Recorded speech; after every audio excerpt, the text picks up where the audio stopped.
di kedelai, produksi tempe sapi kanan saja, itu berada di bagian dari industri.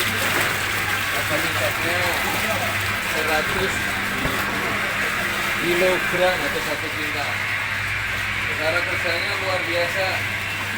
Ini akan menghasilkan cucian yang sangat maksimal. Jadi insya Allah hasil tempenya akan lebih bagus, lebih enak. Mudah-mudahan para konsumen tempe santri sudah bisa ada.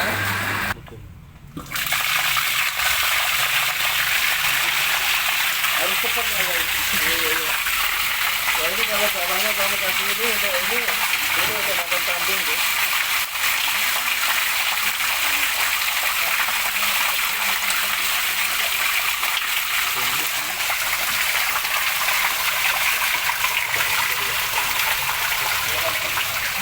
Di dalam dulu.